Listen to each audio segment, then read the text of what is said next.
This is Joe Pugh for the Boxing Voice here at the media workout for Richards versus Buatsi, Buatsi versus Richards with Eddie Hearn. Eddie, in a suit for the workout. How are you, mate? Feeling good, mate. Obviously, been an incredible couple of weeks in America with Taylor Serrano and then Canelo-Bivol, and then great night in Milan last Friday, and then this week we got Bilbao on Friday night, and then O2 on Saturday. So living the dream, mate, and lucky to be alive. Let's get straight into the main event then.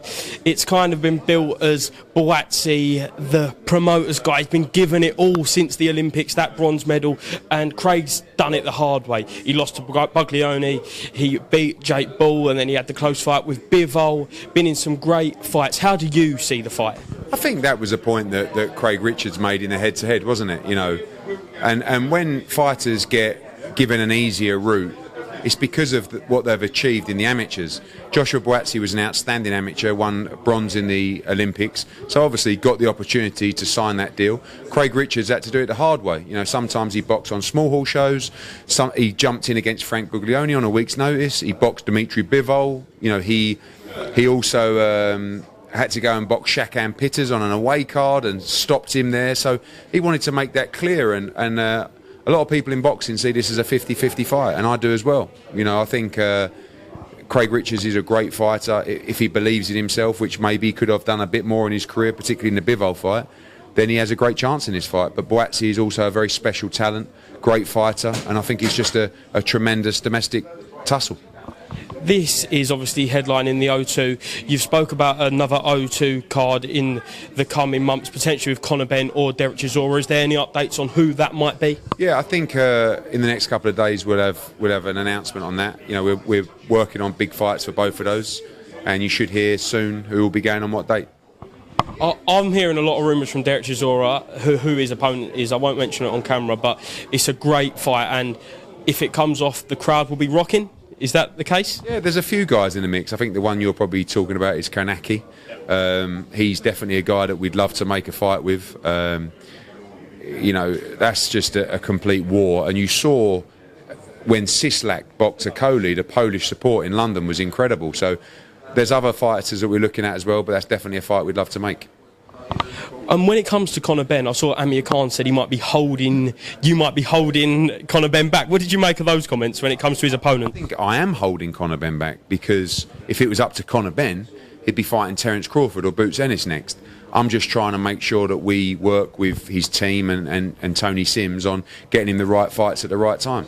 And, you know, I believe there's so much to come from Conor Benn. But having a meeting with him yesterday, we do also realise that maybe it is time to let him, you know, clip his wings and go for it. And we're looking at some big fights for the back end of the summer, and I think everyone will be pleased with who we end up selecting.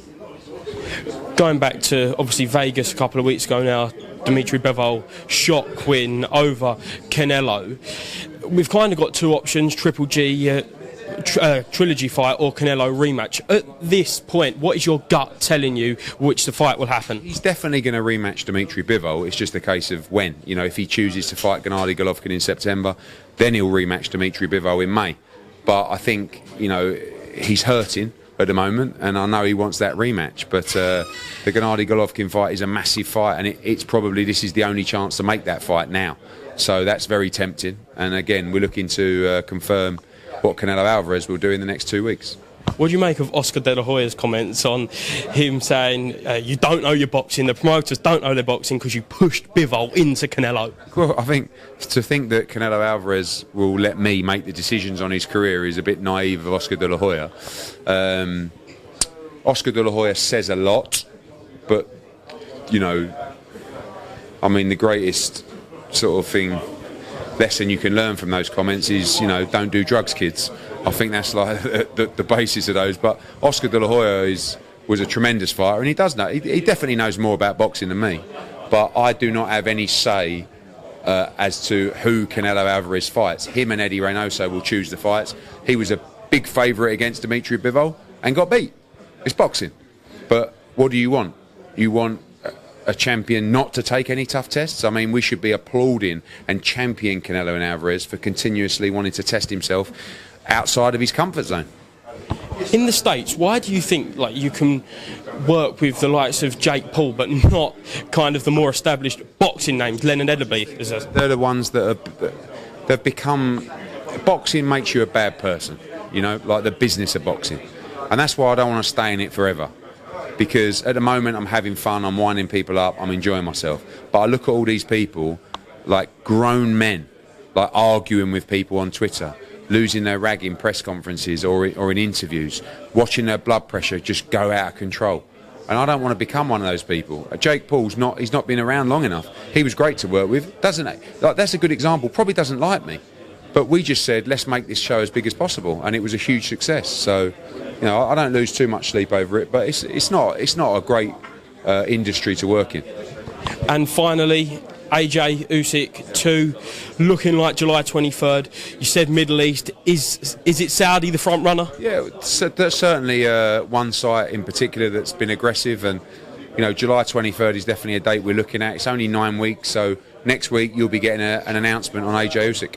Do you think there's a possibility this could still land on Dazn in the UK, or is it a case of Sky now? There's definitely a possibility that it could land on Dazn, on Sky, on another platform. We'll have to wait and see. Will that all be announced next week? No, the fight will be announced next week and then we'll go from there. Cheers, Eddie, and thank you very much for speaking to Boxing Voice. Cheers, mate.